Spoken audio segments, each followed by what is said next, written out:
No, excited to be back and ready to go.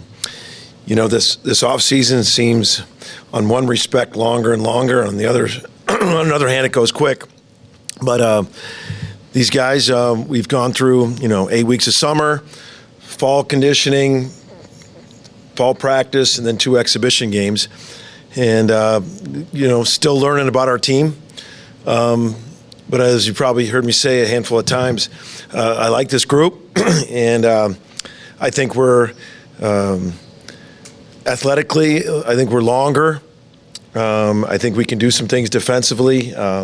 We got some older guards, and I just really like the pieces we put together in the portal. I said today on another outlet that I thought, sometimes you sign 7 or 8 guys in the portal, and it's hard to manage that. We got 4. The 4 guys we got all are going to impact us. We combined it with 5 guys that were in our program last year.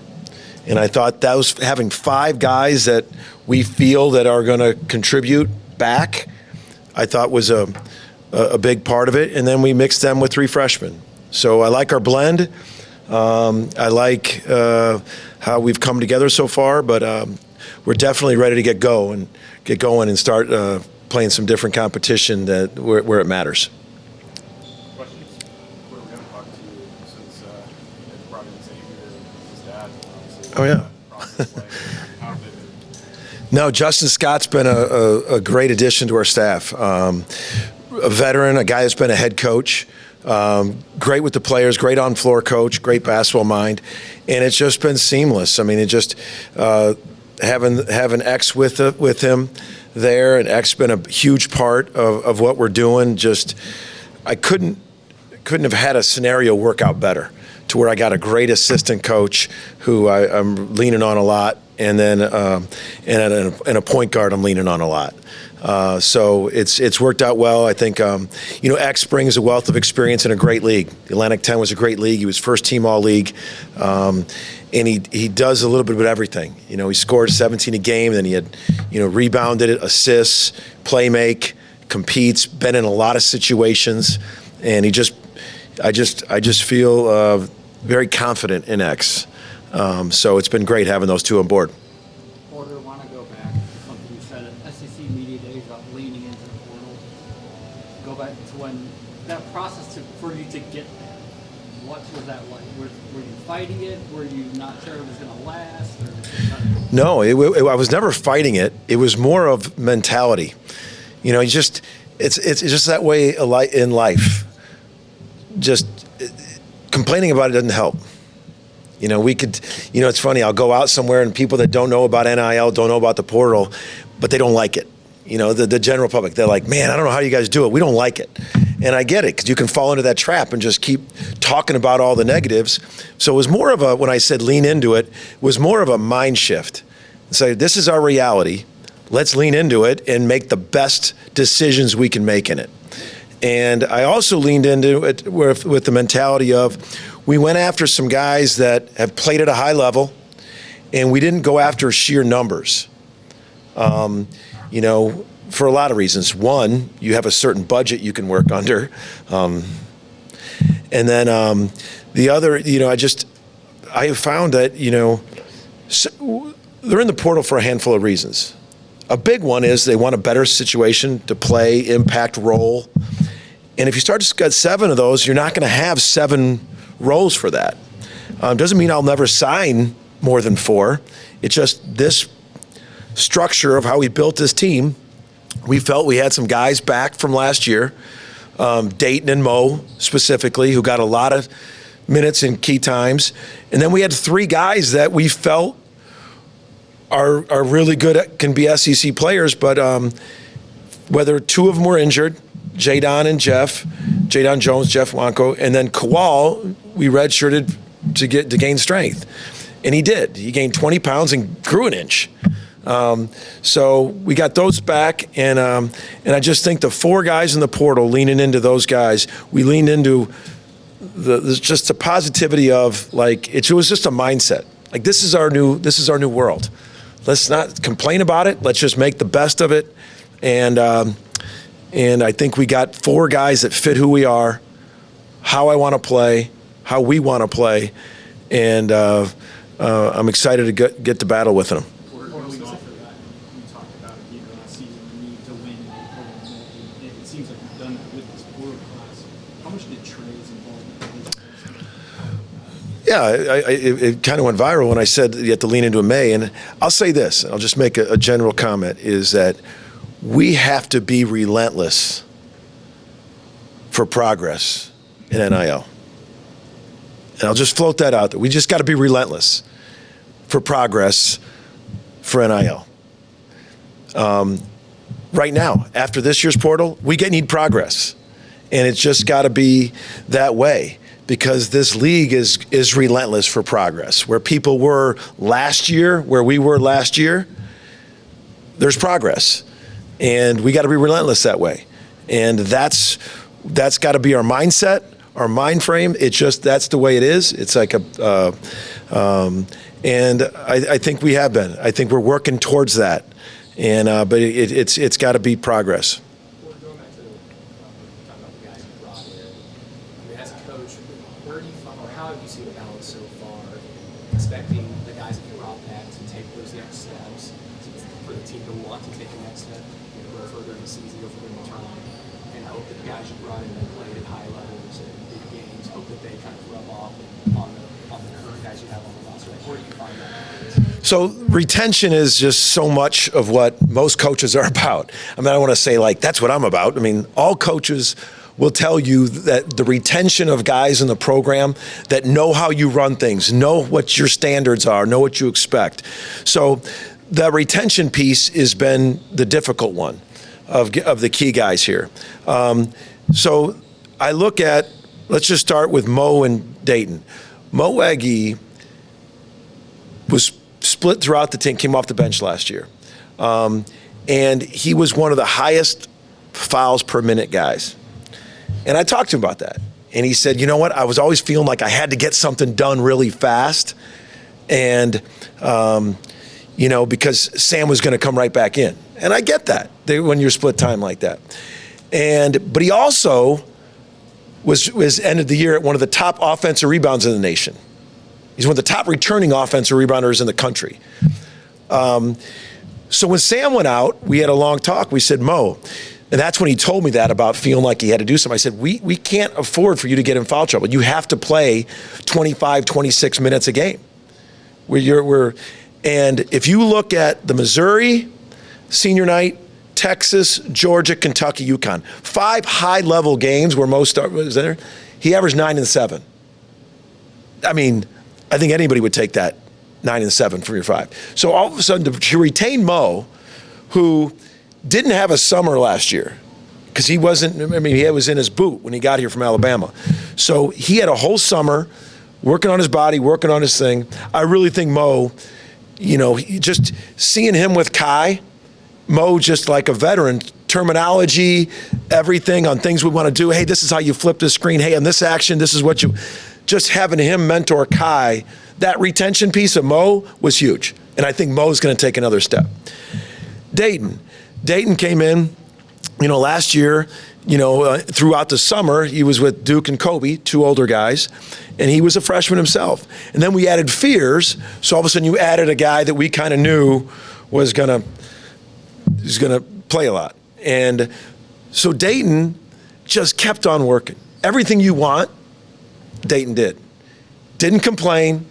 There were times his minutes weren't where he wanted, and all he did was come to practice and made me say, I got to play Dayton. Like that's what you would tell. I would tell every young player right now on any roster at any level that are not getting the minutes they want or they don't or there is make your coach say, I have to play him.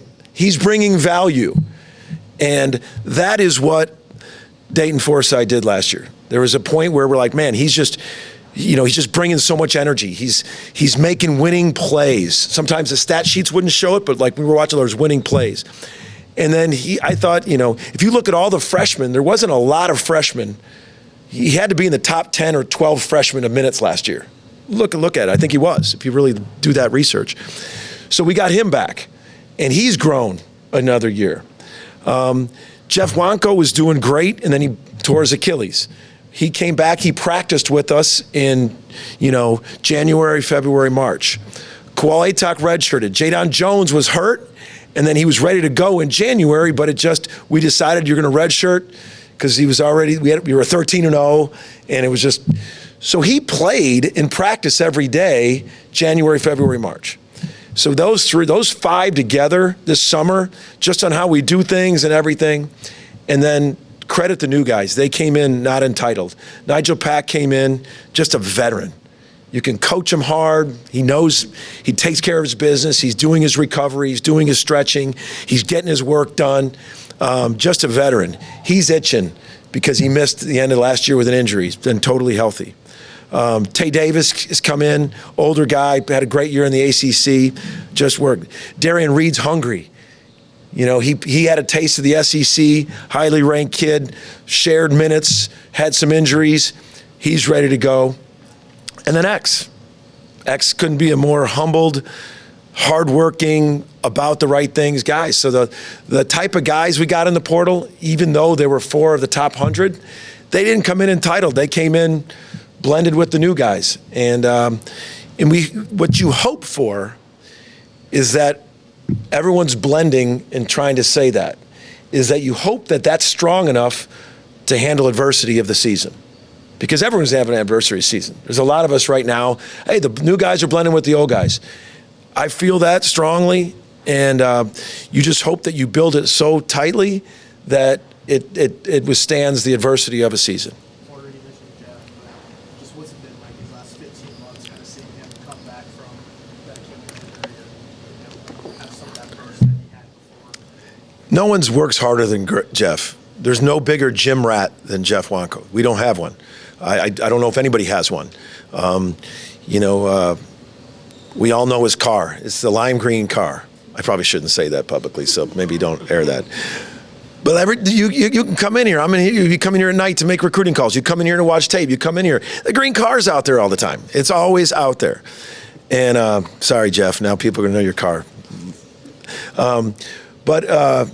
He just works so hard. He wants it so bad, and that's the thing that when you have a guy that wants it so bad, you're coaching him. You don't have to do everything on every play.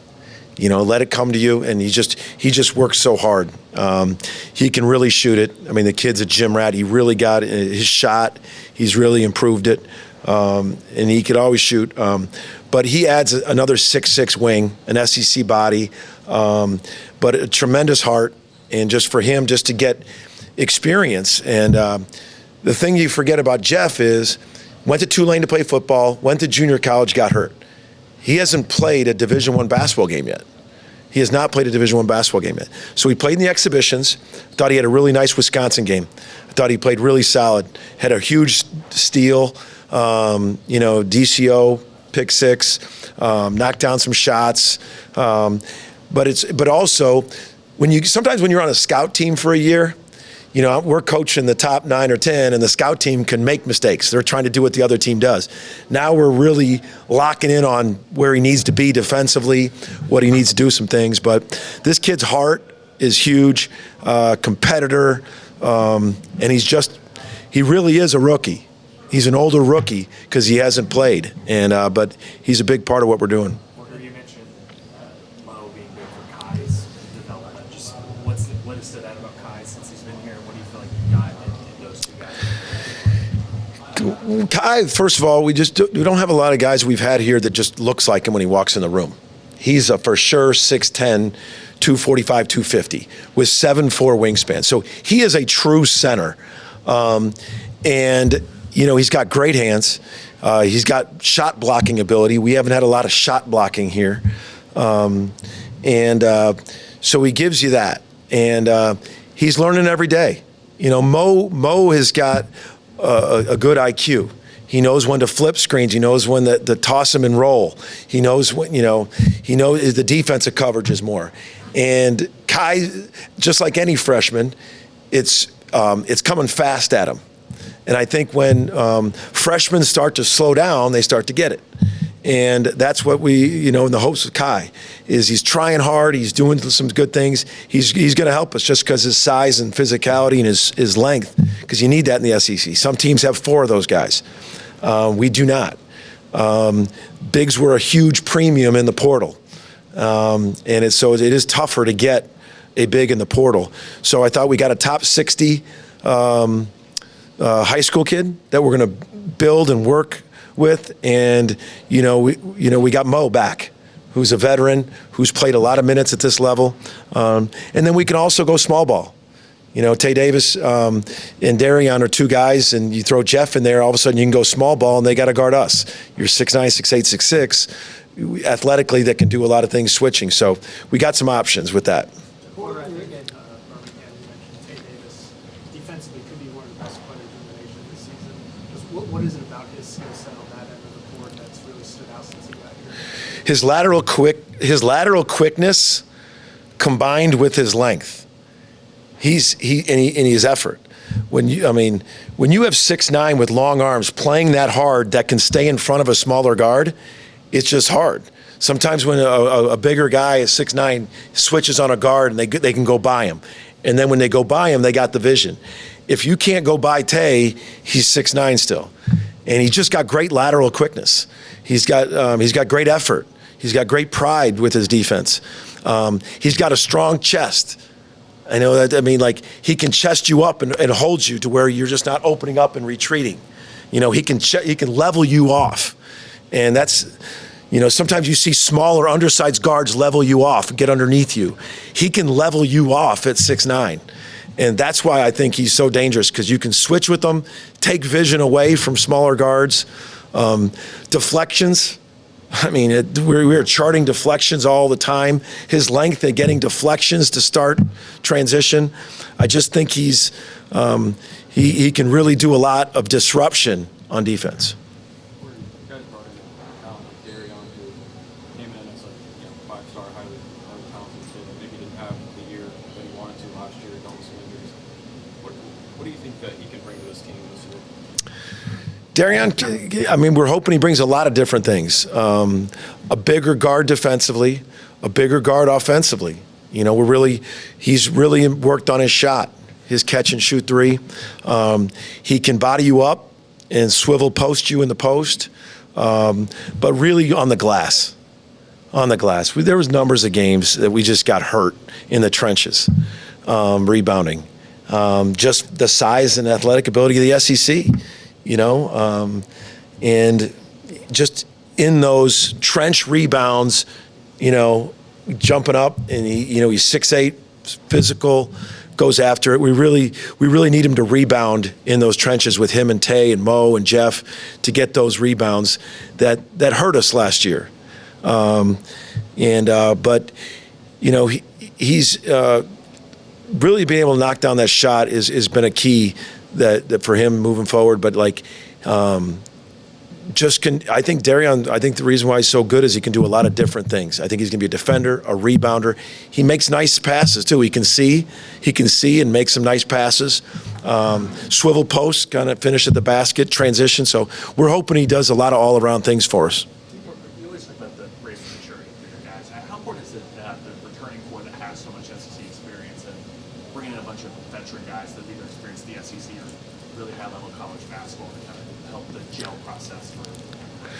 Going through the portal, I don't want to say it's 100% when a kid comes from a lower conference. I'm not saying that, because there's been a tremendous amount of players that come from a conference not. But I would say overall, the percentages of when you get guys that are night in and night out against and I think it's even going to become more important, because I think as more and more couple years into this cycle of NIL and the portal, you're seeing some of these Power 4, Big East rosters loaded.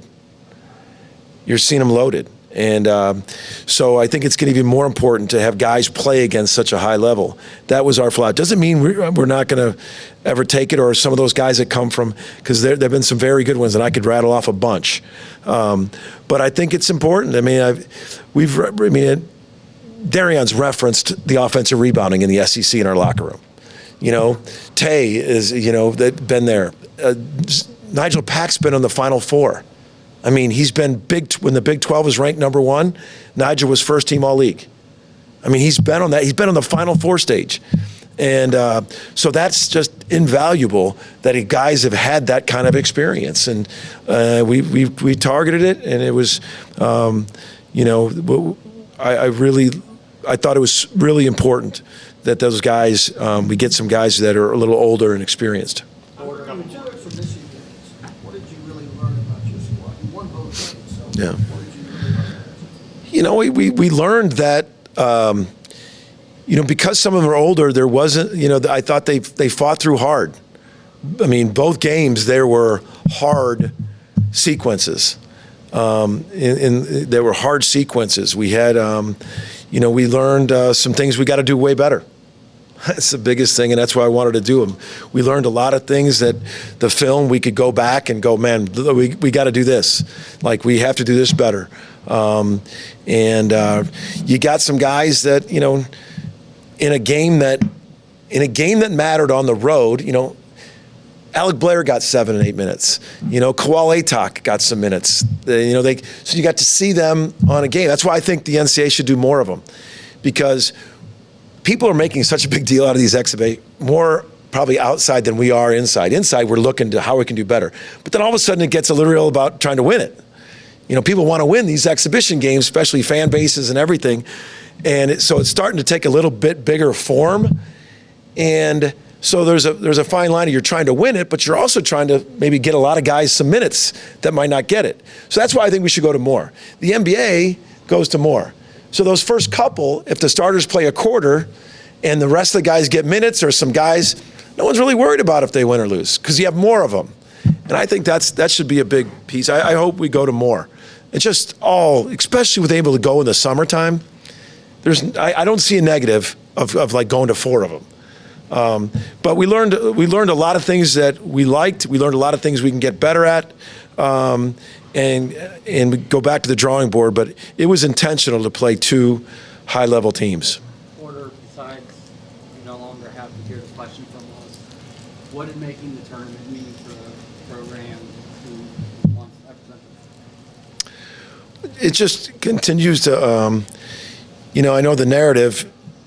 We actually it wasn't in this room when we found out we didn't go 2 years ago. But that really should be the narrative, because where we were going with all that, and that was really fought with the narrative.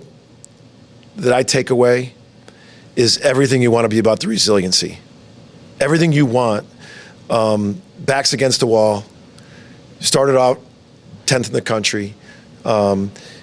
Hit a hard spot. All this thing, and the resiliency to fight through and to keep fighting through hard to find a way just showed, the program, the guys coming back, a belief and a path to, I sat in front of you, game after game with you guys, some tough losses, and like there's a path. And the guys to see that and get there.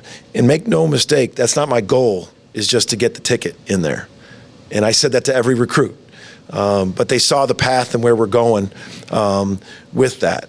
And, because it was. I mean, you don't want to go, coulda, woulda, shoulda about the narratives of it should be, hey, we're trying to get 3 in a row this year. It's just, but it was very, very hard to swallow how we didn't. But then the narrative turns a certain way. And, but our narrative that we're focusing in on is resiliency. Direction, fighting through hard, fighting up that mountain where we're trying to go, and that's where we're hanging our hat on with this program is that togetherness, toughness, belief, resiliency, and we need your help. We need people's help. We have to fill Lloyd Noble. We have to get that atmosphere. We have no better example on the globe of high-level basketball of what a fan base can do than the Thunder. That atmosphere is the best in the sport of basketball, hands down. I've played in every college venue.